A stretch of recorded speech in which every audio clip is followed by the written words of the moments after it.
Hey, buddy. Dr. I heard about that thing. What happened to you? Hello.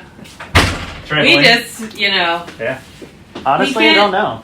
We're not sure. It wasn't violent. It wasn't. He was just kind of standing on the trampoline 1 minute and then on his butt the next, and I knew. And isn't really walking and definitely can't jump, so we're not really sure. Wow. Yeah. About a year ago, my daughter broke her ankle on a trampoline, so I'm there with you, man. I know that stinks, but your cast goes up so high. I assume they saw something up higher than that, huh? Well, it's right. I mean, it's right here. there. Yeah, so It's his tibia and fibula. Both of them. All right. yeah. So, That's great. The real deal. Just Big great. deal. Just what we need. And I mean, he wasn't really walking anyway, but Uh-huh. Well, that stinks. I'm sorry. yeah. You got your juice there? Mm-hmm. How's that? Yeah. Can I see your head real quick while you're kind of turning? Yeah. Let me take a peek here, buddy. Your hair's starting to grow back a little bit, isn't it? Yeah. Healed pretty well. Looks good. Yeah. Looks good. Nice job. I don't think that'll affect anything we do. The anesthesia would tell me if there was some problem with that, but I can't imagine that there would be. Yeah. They just won't be able to put an IV in it like their foot, but they have lots of other places to put those, so I think that'll be okay. Okay. Otherwise, is he doing okay right now with the seizures? Anything new with him? They haven't been. We're seeing something. We're definitely assuming seeing some. the seizures. Yeah. They're not presenting anywhere near the same way, but Yet. they're. You want to sit there? We just catch him zoning out. Okay. And like change color, face, which is kind of how they were presenting before they got really bad. Yeah. But not like.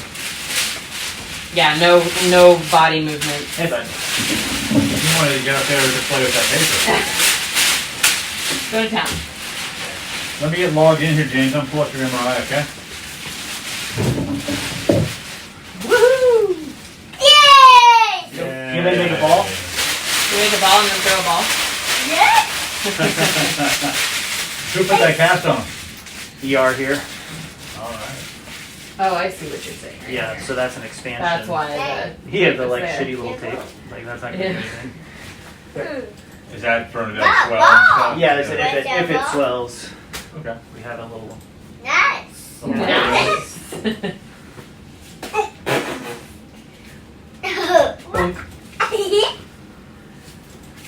Good Whoa, job. nice. You catch it? Hands up. Hands up. Watch it. Whee. Woo! Good throw. Mommy. Daddy. Mom. Yeah. Daddy. There you go. Very bossy. Jamesy. Uh-oh, hold on, I'll get it.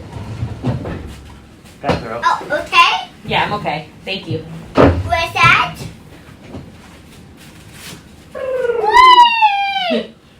Ooh. Some crazy sounds you got over there. So, he had, when he was here in the hospital with us, he had 17 seizures that they recorded. Right. And almost all of them looked the same. Oops, There was one seizure, and it was the very first one he had that was different than the others. Yep.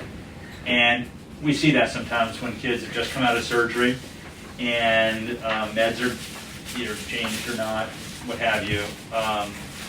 But that one seizure was coming from a completely different area, and in that one seizure, so that's 1 out of 17, is not an area where we would plan on doing surgery. Okay? Only mention that just to say that I don't know if there's an area there that's exceptionally irritable, or if he has a separate seizure focus in that area. He definitely, just due to the radiation, the changes we see on the MRI, is a risk for having other areas that cause seizures. But with where it is, it's just not directly contiguous to the area that we would plan on doing the surgery that I'm going to show you. Oh my And I just god. don't think it's worth chasing that. Oh my And god. the other 16 seizures seem to all consistently start from one area. I They would spread tell pretty Mom. quickly, but all the others started in kind of the same vicinity. So, Now, Mama. just so you know, the place where we saw the, There you go. so there's a division here between the frontal and parietal lobes, which are up high. We're looking at the head from the side. So the ear would be like right here coming out at me, and the eyeball would be out that way, back of the head this way. And this is where tumor was. So we're looking at it from the side. And the temporal lobe is everything below this line down that way. And then above that is like parietal lobe, occipital lobe, frontal lobe in that direction. And there was an electrode in this area, which was above. This was not in the temporal lobe going in. And that's where that one seizure came from. Okay. It's getting kind of close to some other areas that are just not involved with everything else. I was So wow. I don't think going and taking that out is a Wow. Necessity. reasonable thing Yeah. to do unless we felt like that was the one place where everything was coming from. Okay. Where the seizures really seem to be coming from is somewhat not surprising. It's related to a lot of this stuff that looks abnormal from where the tumor was. So there was one electrode coming in this direction in around all of this kind of mess of surrounding tissue where the tumor was. And so seizures were starting early there. Seizures were starting early back here on the back side of this as well, back in this area, so another neighboring area.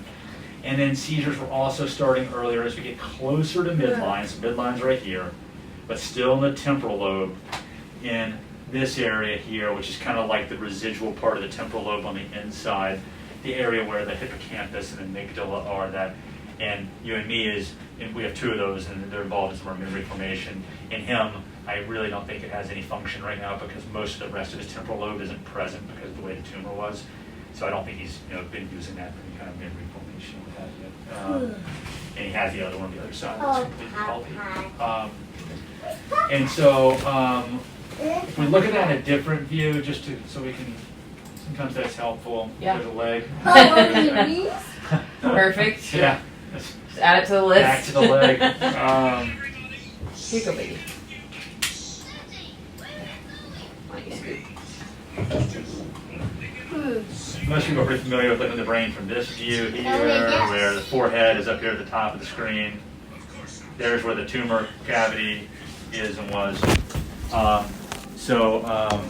The places where that will need to come out, where electrodes were, seizures comes, all of this stuff that's kind of the residual part of the temporal lobe that just looks abnormal, that all has to come out. Okay, all this, basically everything that we see that's temporal lobe here needs to come out.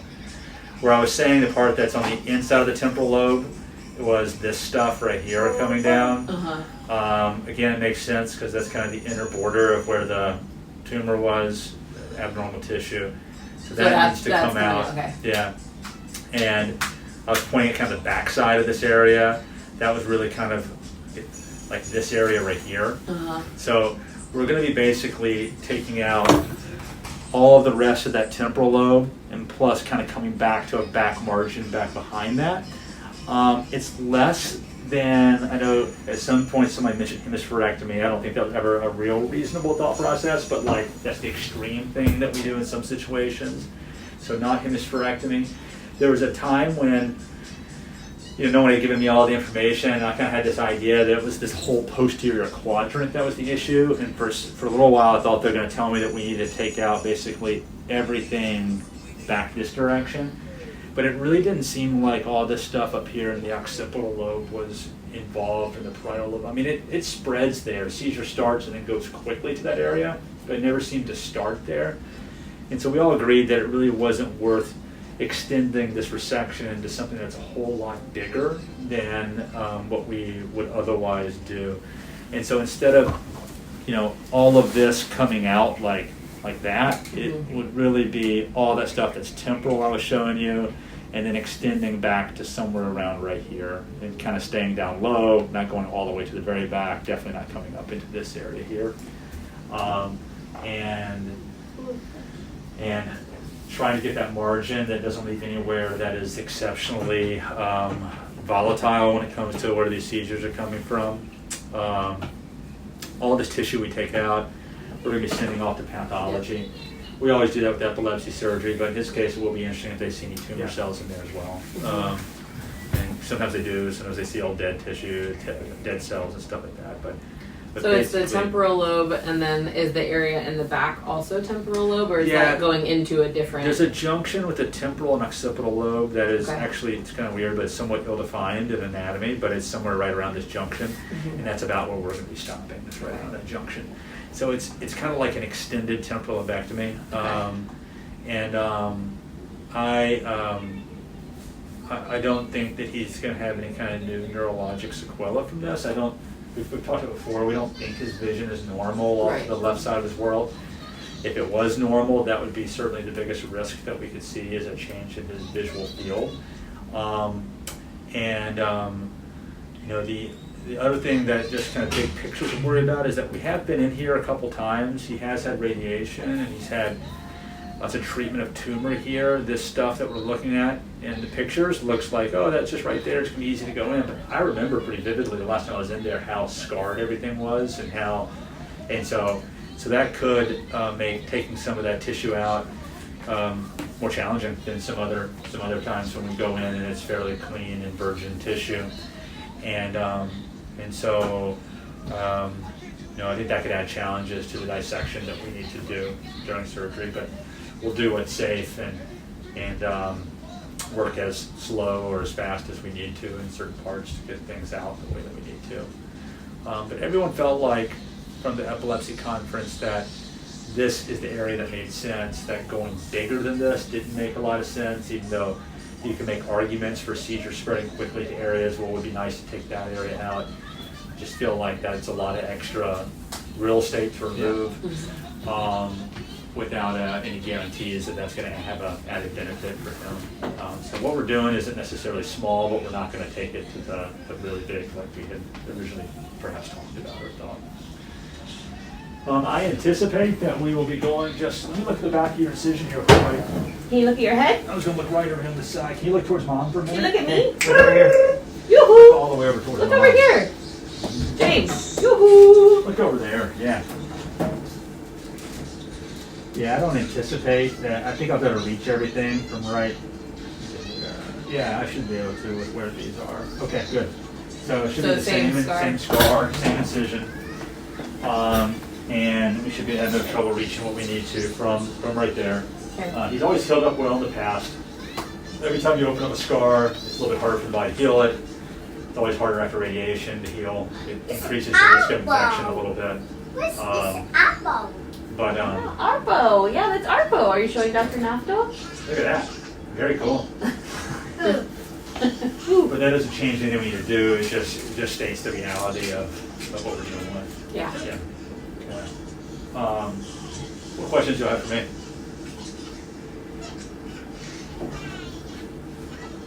Do you think any of this right temporal lobe is functioning healthily? No. I think that I don't think anything in any of the stuff that we're looking at right there is doing anything at all meaningful. I think as we get further back into this stuff, that some of that probably has some function that is, if his vision's out on their side, is not eloquent, but maybe some association stuff that is almost certainly not going to be noticeable in anything that you guys see with them. Certainly not after you give them a little time to recover from surgery. Scoot up a little bit. I don't know the question I'm trying to ask, but challenges with scar tissue. Yeah. This? Like what we're taking out. Yeah, Down. is it just a challenge? Is it like at the bottom of the line, it just might take you longer, or are there Might take other longer. negative? I guess you could get into a scenario where you literally couldn't remove some of the tissue because it was so scarred down to maybe blood vessels that you didn't want to mess with. That could be maybe the worst case scenario. I missed that. He asked if I was just trying to scar ask, tissue. the challenges with scar tissue, Yeah. is it just like a time thing and a complexity thing, or are there like, let's talk worst case scenario, there's like things we can't do because of this? Yeah, what I don't want to do is get in and injure a whole bunch of blood vessels that are going elsewhere and cause a stroke somewhere. My risk tolerance for him is relatively low. We're taking enough risks just going in there, and I think that we have a good chance of helping him in this area, but I don't think that, like we talked about even before this, that I think that he has a risk for broad areas where seizures can come from. And so even though I feel like we're going to make a big impact on his epilepsy taking out this area, I don't think it's the same as a kid who has one tiny abnormality on MRI where like that's where the seizures are coming from. We get that slam dunk done. Maybe more risk in that. Yeah, so I don't think it's worth taking a whole bunch of risk when the outcome is not guaranteed. And so I think that yes, there still will be risk, but if we reach a point where we knowingly are in scar and having challenges with dissecting that free from something that seems to be a risky area, blood vessel that's important, then it would make me hesitate and say, let's just leave that area and we'll work around this or do what we need to do. Okay. Alternative plans there. That doesn't remove all risk, but I do think it make the likelihood of them having problems after this as low as possible. So really, in terms of like side effects, we're pretty much already like he has them. He does, unless he had like a stroke from a blood vessel Right. injury, which would cause a More extreme yeah. weakness on the other side of his body. Yeah. Hey, what are you doing, bud? Yeah. What do you need? You want this to go down? I'm confused. What do you want? What Um, is it? And then he, anytime we're in the spinal fluid spaces, it's not unusual to have a bunch of nausea and vomiting after surgery, headache, pain, irritability. And most kids just spend 2 nights in the hospital after a surgery like this, but the kids who stay longer are kids who are puking a bunch and not feeling well and need to stay longer to get their tolerance of liquids and hydration back up. Yeah, we were trying to remember. Obviously, we've been here many times before, but we couldn't remember. 1 or 2 nights in ICU. Yeah, we obviously only Just- did one with. Usually it's just one night Okay. after this. Unless, Yeah, usually it's just one. Okay. And then we haven't really been in school, so like, is that our judgment call, or are you going to clear Usually us? 2 weeks. Okay. Yeah, so comes back here 2 weeks after surgery to check, make sure everything's healing well. And if he's healing well, then we get him back to school. Yeah. What do you think, buddy? Oh, yeah. Can you physically see if there's tumor in there? Will you be able to? I don't think I'll be able to physically see that. I think, I was hoping for a 2 for 1. If you're in there, just well, no, I mean, like, we're gonna be taking out a lot of this tissue, Yeah. and it's gonna be going off the lab. They're gonna be looking at it under the microscope. To me, most of what we take out is going to look extremely abnormal due to Radiation. multiple surgeries, radiation, and tumor having been in that area. So it's going to look really abnormal, and so I will not have a way of saying tumor versus scar tissue. first time when you go in there, can you see like the difference between tumor? Yeah. So like when he had his first surgery, you could definitely differentiate tumor from normal brain tissue, and that's part of how we do the surgery, just looking for that margin of normal, abnormal. Is it color? all the way around it. Color and texture. Interesting. Yeah. What's the texture? So sometimes softer, sometimes firmer, but different. It's different in brain. Yeah, it just depends on the tumor, and but sometimes they are firmer, sometimes they're softer.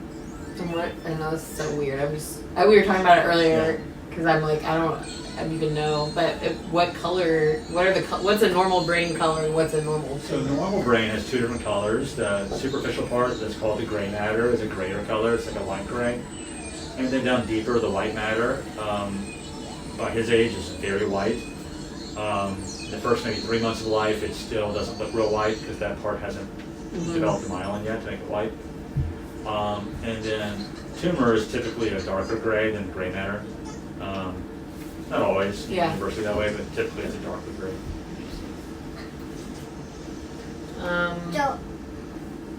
So, over 30,000 feet view. Yeah. In theory, if all goes to plan, not after recovery, not many new deficiencies, or there may be slight. So I believe if we take out this area and don't have any strokes, and I don't think there's a high risk of that, but I'm saying if we don't have any strokes, and if his vision is truly gone on this side, then he will not have any new long-term deficits. Yeah, I was gonna. So we are like 100% certain he's definitely deficit. Like if you try to get his attention on this side, like he doesn't see anything. Yeah. Is there a chance that it goes further, or it's just the same? No. Okay. No. So everyone, when they go through a surgery, big surgery, can have a temporary worsening of deficits they already have. So Got it. kids, he may seem a little bit worse for a few days, even a couple weeks after surgery, but the PT will bounce back from that if we just take out this area and don't have any other problems from the surgery. Cool. Yeah. What are you saying? We're done. You all done? Ow. You okay? What? talking a lot more. We just don't always understand what he's saying. Oh, done. You went down? Yeah. Oh yeah. You want to get in here? Or you want to sit on my lap? Is that? You want this to go down? I don't know how to put it down. It's fine. Yeah, you'll be okay. Yeah. Just a few more minutes. Hey. All done. Thank you, James. I think I'm good. Are you good? No. I think so. Yeah. Yeah. You feel? Yeah, I like what we found. You know, I mean, I think that I've been fine with any of these options. Yeah. I like the fact that it's a little bit smaller than what I initially had Yes. kind of presumed was going to be more of a full quadrant, like all occipital lobe, all the temporal Yeah. lobe, and some of the parietal lobe. We're gonna go in a minute. And so I think it's good that we're just doing that. Well, it's very good. This might be more of a ready question. But is there a timeline threshold? Like, I feel like I've read seizures for the next 6 months are fairly normal if after surgery. So, ideally, no seizures after surgery. He is at risk of having them because Yeah. it's part of the brain will be irritated. Yep. And you can have kids that have a few seizures and then don't Right. after that. Right. But I would say most kids with good outcomes kind of immediately start having less seizures after surgery. So even though if a kid does have seizures, say, well, let's wait and see. Yeah, it always yeah. makes me a little bit worried. Yeah. Okay. It does. Yeah. So in theory, none after. Yeah.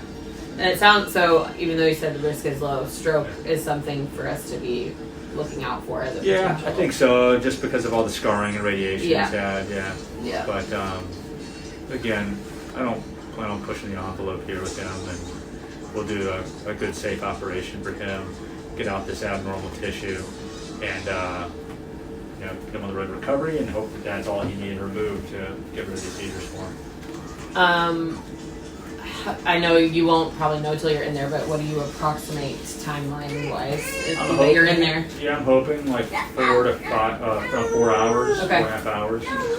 What do you want, baby? Oh, I don't know. You want to go now? Yeah, you're in. Do you want a snack? You want Cheetos? No, not into Cheetos.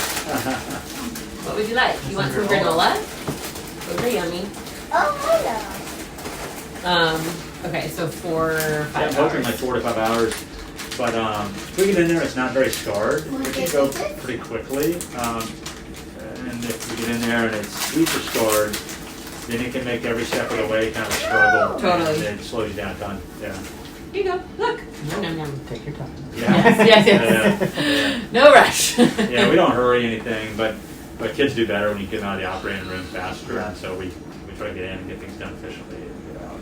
Yeah. I noticed on my health, it said with you there's 3 procedures. It was like microscope and some Probably other. navigation. Yeah, and exactly. perception. So what is? I'm just curious what that is like. So there's nothing unique to him with that. It comes down to just coding, and Got so it. when we do procedures, I don't know if it's Medicare or who defined all these procedures with codes, and so we have to use, that's our language we have to use when we post cases with the operating room so they can know which tools to get for us. And so one code, the biggest code, the primary code, is removing the seizure focus and doing temporal vacuuming because we're taking out the temporal lobe. And then we use the microscope during the case because of the dissection we do. So there's a code for using the microscope. And then there's a code for neuronavigation, which is like our GPS system we use inside the head to guide us to the areas. And what's cool about this is we can recreate where the electrodes were because we have a CT scan from them that merges with his MRI, and then we'll register to his anatomy. So we can look and point inside his head, and it'll show us on the computer screen as if the electrodes were still there. And so then we can be like, oh yeah, we're back to our margin, which was at electrode such and such, and so we know we've gone far enough back. So that's 3 codes. It's all one procedure. Right. Codes we use. Yeah. Cool. Yeah. Thanks for answering all my. You bet. And we are sending tumor out to be Yes. oncology wise. I'm sending Yes. it to the pathologists, who are the ones who do all the tumor, everything, and they'll run whatever tests that they need to try to answer any questions that Your anyone mind. has on it. Yeah. Yeah. Yeah. And then, again, probably not a question for you, but we don't know what time yet on I Thursday. believe it's first thing, so Okay. you should be going to the operating room at 7:30, Okay, which means they'll have you here probably around 5:30, I bet. okay, And which means nothing to eat after midnight, Yep. or drink after midnight, no milk, no nothing. And they'll tell you if they want you to take any meds, but if so, it'd be with like simple water or something Yeah. like that. okay, Cool. alright, All right, let me let the team out here know, and then they'll get everything else all set up for us, okay? okay. Thank you. All right, guys, see you on Thank Thursday you. morning, yep. Sounds Thank good. you. Bye, James. Say bye bye. See you, man. See you soon. See you soon.